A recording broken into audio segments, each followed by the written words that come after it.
Imagine pouring your heart out to a close friend, sharing a very important message, only to discover that they hadn't heard a thing. How could this be when you notice them looking directly at you, nodding in agreement? Instantly, your nonverbal communication reflects the disappointment as it begins to make its way through your facial expressions and body language. As you start to repeat the message once more, you wonder if the message is finally being received. This is a clear example of how effective listening would have truly benefited the situation. If I were the listener, I would have chosen effective listening to gain perspective and understanding of the topic at hand. I would have also used verbal communication effectively, like asking questions to repeat and reiterate the topic. A couple of years ago, my sister Tracy and I went shopping.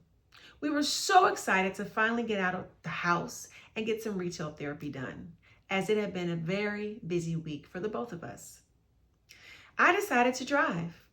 Since I had just recently purchased a new vehicle, I was thrilled to be our chauffeur. After I parked my SUV, I grabbed my phone and placed it inside of my purse. Opened my door, then froze in shock. As my eyes swelled with tears and my body just sat there in pain. My sister instantly realized that something was wrong. Without saying a word, I gave her a look of disbelief, shock, pain, and agony. At this point, I realized that the wind had blown the door shut on my left hand. My nail split in half, causing my hand to throb as blood went everywhere.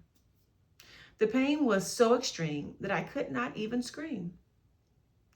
The use of nonverbal communication was the best form of communication to be used in this scenario, as I could not say a word. Shortly after the accident, Tracy helped me to calm down and to seek the medical attention that I needed.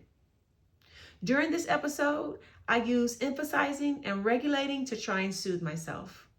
Once the initial shock wore off, I was then able to verbally communicate effectively and share my thoughts and feelings to her. If my nonverbal cues were contradicting, imagine how the message could have been received incorrectly. This could have caused more damage rather than provide a solution. These are examples that clearly show that effective communication is important. Based on the textbook, Human Communication by Scott Titsworth, communication is more than just speaking. It involves listening and properly understanding nonverbal messages. It is extremely important to listen actively and use nonverbal communication daily. If we think and listen critically, Scott Titsworth credits this to becoming a better listener. I know that I want to become a better listener.